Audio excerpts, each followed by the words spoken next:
ফ্যাসিবাদী শাসনামলে দুর্নীতি, লুটপাট রাষ্ট্র এবং জনগণকে ঋণগ্রস্ত করে ফেলেছিল। সেই শাসনামল ৩০ লক্ষ কোটি টাকা ঋণের বোঝা নিয়েই বর্তমান সরকার যাত্রা শুরু করেছে। স্বাভাবিকভাবেই জনগণ সরকারের প্রতিটি কাজের মাধ্যমে তাদের আকাঙ্ক্ষার একটি বাস্তব প্রতিফলন দেখতে চাইবে।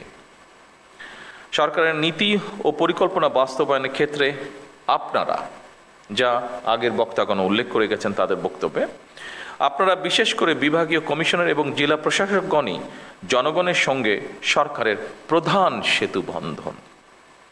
আপনাদের সততা, কর্মদক্ষতা এবং দায়বদ্ধতার উপরে সরকারের গৃহীত কার্যক্রমের সাফল্য বলা যায় প্রায় পুরোটাই নির্ভর করে। সম্মানিত সকল উপস্থিতিবৃন্দ, দেশের বর্তমান রাজনৈতিক, অর্থনৈতিক, সামাজিক ব্যবস্থা সম্পর্কে আমার মনে হয় আপনারা ভালোভাবে অবগত আছেন। দেশের ইতিহাসে সবচেয়ে ভঙ্গুর অর্থনীতি, দুর্বল বিভাজিত জনপ্রশাসন এবং অবনতিশীল আইন শৃঙ্খলা পরিস্থিতির মধ্যে বর্তমান সরকারকে কাজ শুরু করতে হয়েছিল। যে পরিস্থিতিটির বর্ণনা আমি দিলাম, সেই পরিস্থিতি ছিল যখন আমরা কাজ শুরু করেছি। অবশ্যই আমি দৃঢ়ভাবে বিশ্বাস করি আপনাদের সহযোগিতায় অনেকখানি সেই পরিস্থিতিটা আমরা পরিবর্তন করতে সক্ষম হয়েছে এই 2.5 মাসে। তবে সম্পূর্ণভাবে সেটি এখনো পরিবর্তিত হয়নি। ফ্যাসিবাদী শাসনামলে দুর্নীতি, লুটপাট রাষ্ট্র এবং জনগণকে ঋণগ্রস্ত করে ফেলেছিল। সেই শাসনামল ৩০ লক্ষ কোটি টাকা ঋণের বোঝা নিয়েই বর্তমান সরকার যাত্রা শুরু করেছে।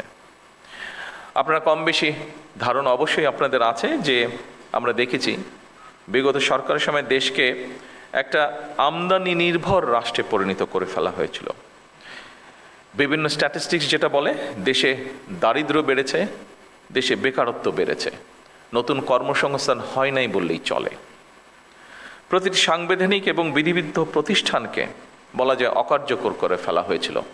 আপনারা মনে হয় তার সবচেয়ে বড় উদাহরণ, যেহেতু আপনার প্রশাসনে বিভিন্ন জায়গায় আছেন, বিভিন্ন জায়গায় কাজ করছেন। বিচার বিভাগ, নির্বাচন কমিশন, দুদক সবকিছুই ছিল অকার্যকর। শিক্ষা, স্বাস্থ্য সব সেক্টরই বলা যায় ভঙ্গুর অবস্থা। অপরদিকে বর্তমানে যুদ্ধ পরিস্থিতি ও নতুন সরকারের সামনে একটি চ্যালেঞ্জ হয়ে দাঁড়িয়েছে।